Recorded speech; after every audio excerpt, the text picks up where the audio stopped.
Bonsoir à tous. Le plus d'Infosport nous amène ce soir à la découverte d'un art martial japonais, le kendo. Pour en parler avec nous, Jonathan Berthoud, qui promis dans quelques minutes va enlever son casque. Il est membre et capitaine de l'équipe de France de kendo. Mais on en parle juste après l'essentiel de l'actualité de ce mardi.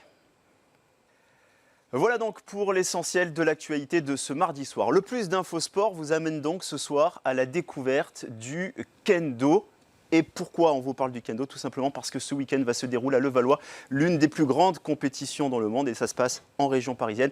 C'est l'Open de France. Et donc, pour nous parler de cette discipline, nous accueillons donc Jonathan Berthoud, capitaine de l'équipe de France, qui a donc enlevé son casque. Ça va? Pas trop chaud? Non, c'est bon. Bonsoir Jonathan, merci d'être avec nous. Également à vos côtés Eric Malassi, vous êtes président du comité de kendo. Bonsoir Eric, et également arbitre, ça va nous éclairer également pour ce petit moment passé ensemble. Et puis notre spécialiste tout-terrain ce soir, spécialiste de Bonsoir kendo, Jérémy, Henri Cissé. bonsoir. Bonsoir à tous. Première question que j'ai envie de vous poser, elle est simple, elle est peut-être un peu bateau, je vais vous la poser à vous Eric. Pouvez-vous nous présenter très rapidement le kendo? Alors le kendo, c'est l'escrime à base de sabre japonais. Ça vient des entraînements que faisaient les samouraïs au Moyen-Âge pour s'entraîner au combat avant d'aller à la guerre. Et en fin de compte, le kendo, c'est une escrime, un peu comme l'escrime occidentale, mais la différence, c'est qu'on utilise... Il n'y a pas de sabre. On a un sabre qui est en bambou, bien sûr, voilà, pour éviter de blesser les gens. Voilà. Et donc c'est une escrime avec un casque, des gants et une protection au niveau du torse, comme dans les escrimes occidentales. Alors on va découvrir l'équipement dans quelques minutes. Jonathan, il y a également un aspect spirituel dans cette discipline. Oui, évidemment, la compétition est importante au début, mais c'est un art martial qu'on pratique tout au long de sa vie. Et vraiment, la dimension martiale est aussi importante, voire même plus que l'aspect vraiment combat et compétition, effectivement. Alors Silver, combien de pratiquants en France pour le kendo? Alors avant de parler de la France, il faut qu'on parle du Japon, d'où vient le kendo, également de la Corée. Un chiffre impressionnant, 1 600 000 licenciés au Japon. Et il faut savoir que pour entrer dans les forces de police, par exemple, le kendo ou le judo est obligatoire. Pour vous donner un ordre d'idée, c'est 200 000 licenciés au Japon pour le judo, 1 600 000 pour le kendo. En Corée, c'est 650 000 licenciés. Là aussi, pour entrer dans les forces spéciales, par exemple, il faut pratiquer le kendo. Et la France, que 5 000 pratiquants. Et il faut savoir que ces 5 000 pratiquants font de la France la 3e nation mondiale, Jérémy. Et donc la première nation européenne, ça signifie donc, Eric, qu'on trouve facilement des clubs en France pour pratiquer le kendo? Alors en France, il y a à peu près 450 clubs pour pratiquer le kendo, répartis à peu près dans toute la France. Évidemment, on concentre pas mal de clubs et de pratiquants sur la région parisienne, Paris, région parisienne. Alors, Jonathan, on voit sur les plans, on découvre votre équipement. Je vais vous demander de vous lever. Vous allez nous présenter justement cet équipement. Alors là, vous avez les gants, le casque, c'est assez lourd. On vous laisse y aller, allez-y.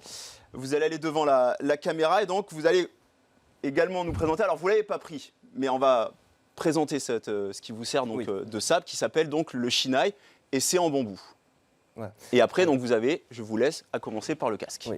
Alors donc là je suis avec l'équipement traditionnel, donc pantalon large qui s'appelle le hakama, la veste d'entraînement qui s'appelle le kekogi. Ensuite on trouve le plastron pour protéger toutes les parties basses autour des hanches. Et pour protéger les côtes. Et on trouve également après ce qu'on appelle le men et les côtés, c'est-à-dire le casque et ce qui vient protéger les gants.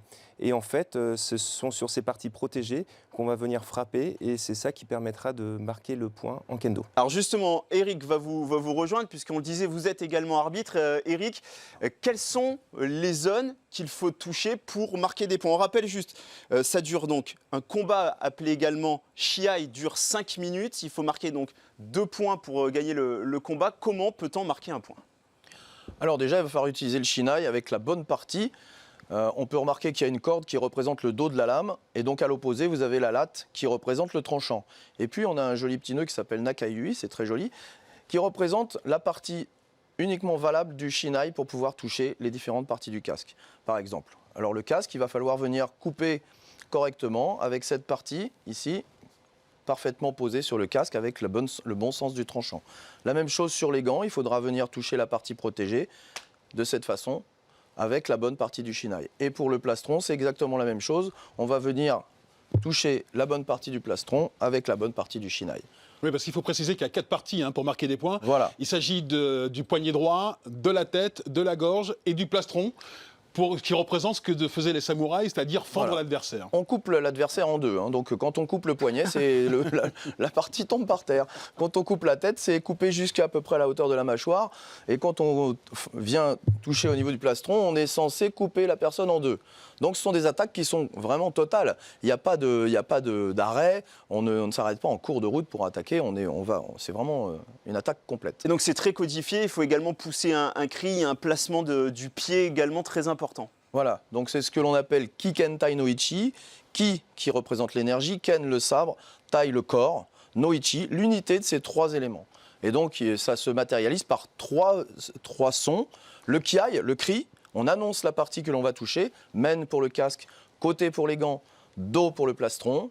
En même temps, il y a forcément le bruit du shinai qui touche la partie de l'armure et la frappe du pied au sol pour matérialiser un engagement total du corps. Et c'est l'ensemble de ces choses-là qui permettent de marquer le point. C'est-à-dire qu'il faut un équilibre parfait entre le sabre, le cri, le kai, l'énergie, le mouvement du corps. Et c'est vous qui jugez en tant qu'arbitre et qui décennez le point gagnant. Exactement. Donc c'est ce qu'on appelle le ippon, c'est-à-dire le point valable.